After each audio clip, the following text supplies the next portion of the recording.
All right, so here's my retrospective on Suicide Squad, the David Ayer version of the film, not the new one that's being directed, and coming from James Gunn. That's not the one I'm going to be talking about today. So this is in line with the other, retrospectives that I've done. I've done one for Man of Steel. I did one for Batman versus Superman. So Suicide Squad is the third film in the series, and this is where things really went off the rails. And that's what I'm going to be discussing today during this review and retrospective. So stick around and you'll hear all the juicy details.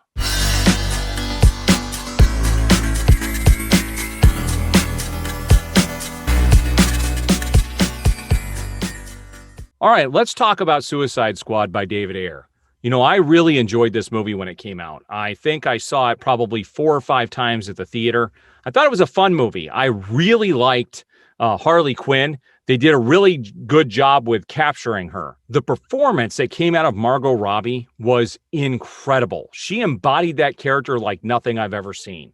And so I really enjoyed this movie. But you know what really kind of set me off after I saw it? Was the fact that the Joker was only in it for like 5 minutes.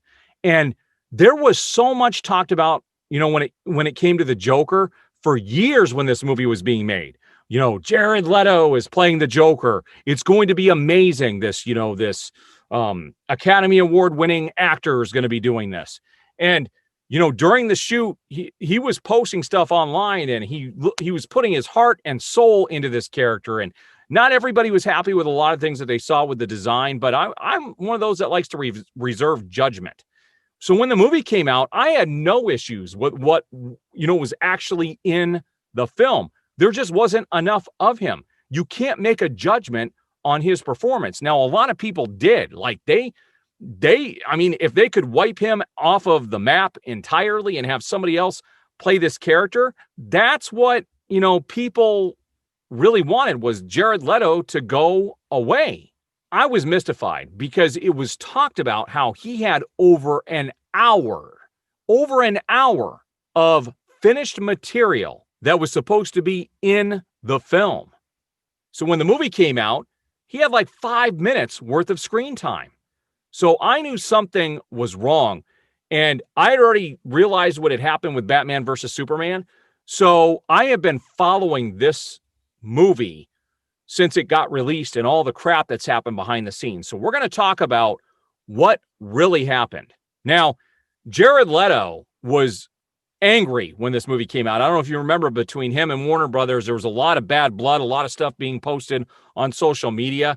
He had a hatred for what had happened because he did pour his heart and soul into that character. And in my eyes, what I saw was the most comic accurate Joker to what's happening in the comic books right now. So I didn't have an issue with it. I just wanted to see more.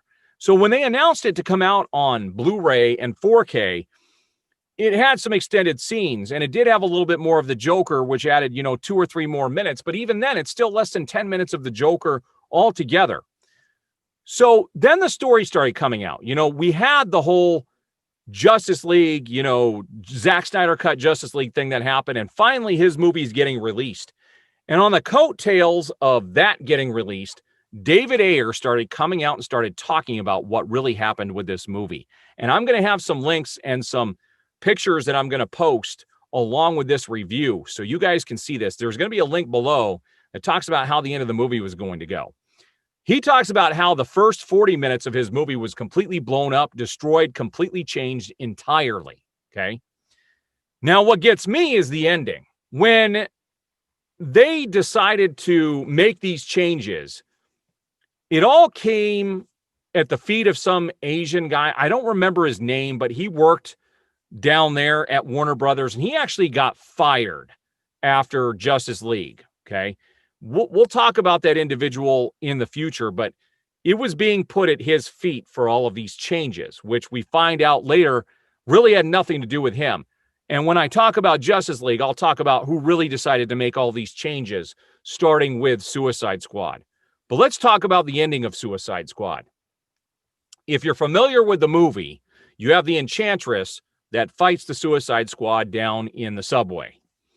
Well, in the original version, The Joker shows up and he's burned on one side of his face. They actually have pictures of this. In fact, I have a still. It shows him burned on one side of his face.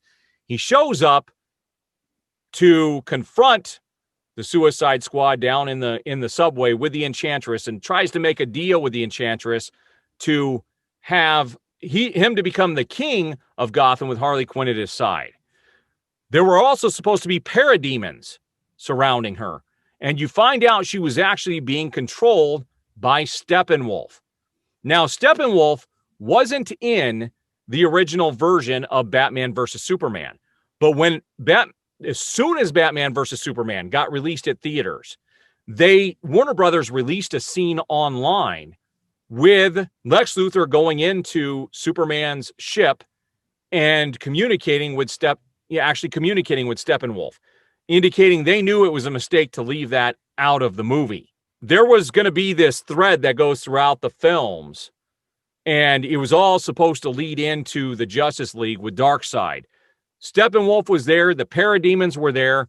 This was one story that was running through the DC movies, but one individual decided to make all these changes down at Warner Brothers and had David Ayer butcher his movie. The studio took over. They completely changed it. And what we got in theaters was a complete mashup of nothing of what it was supposed to be. It was just kind of like a hollow shell of what this movie should have been. Now, I really enjoy what's there, but after I found out how the ending was supposed to be and what happened, I want to see that hour worth of the Joker. I want to see what happened at the end of the movie. I want Steppenwolf in there. I want the parademons. I want all of this to connect together. As a fan, this angered me when I found all this stuff out. And it's when I found this stuff out a couple years ago where I actually called Warner Brothers and talked to someone down there. And that's when I had the big conversation. And they let me know at that time that there was a backpedaling coming and that we're going to see a reverse on a lot of things. And I thought they were just giving me a line of bull. But sure enough, here it is 2 years later, and the Justice League Zack Snyder cut is coming out. And David Ayer has been on social media being very vocal. And there's a real good chance that AT&T is going to let him release his movie. Now, the difference between Zack Snyder's Justice League cut and David Ayer's movie is David Ayer's movie is completed. He said there's nothing that needs to be done. The studio just needs to release it. And had they planned this a little bit better, they could have released his movie and then the Justice League cut by Zack Snyder. But so they are banking on the Zack Snyder cut of Justice League. And I think it's going to be one of the biggest movie events we've ever seen. So I'm really disappointed with the studio and how they allowed this to happen, because they were taking a storyline that was running through DC and leading up to something big with Justice League 1 and Justice League 2, but they threw a bomb on all of it. So you're going to see some of that stuff, like I said, in the pictures that I'm going to post, and you guys can all do your own research on this. Like, I can't believe that Warner Brothers actually allowed this to happen, but it was because of one individual. And that individual actually works for DC Comics. And we're going to talk about that when we get to the Justice League cut by Zack Snyder. Well, not the Justice League cut, but the one that actually got released in theaters. Because I believe Wonder Woman is the next movie we're going to talk about, because I believe Wonder Woman came out before Justice League. So I'm pretty sure, I'm almost positive on that. So the next movie I'm going to talk about is Wonder Woman. Now, there wasn't a whole lot of studio involvement in that, but we're going to talk about that when we get to it. So next week, we'll talk about that movie. Now, I'll probably be back tomorrow, too. I'm posting this tonight. People will get this. Tomorrow, we're supposed to have the Zack Snyder Justice League, the new trailer. I'm uber excited for that. So I will be posting a video after I watch that. And yeah, I'm looking forward to that. So we'll see what happens when that gets released tomorrow. But this video will be going up tonight. And people should watch this probably before they see that, or vice versa. I guess it's not going to matter. But I'm going to continue to bring the DC news to you guys as it comes in. And I appreciate everybody who subscribed so far. Hit that notification bell and you will be notified. Well, subscribe first, then hit the notification bell, and you will be notified when new videos go up. Again, I appreciate all the support thus far. We're just getting started on this channel. I appreciate it. Thanks.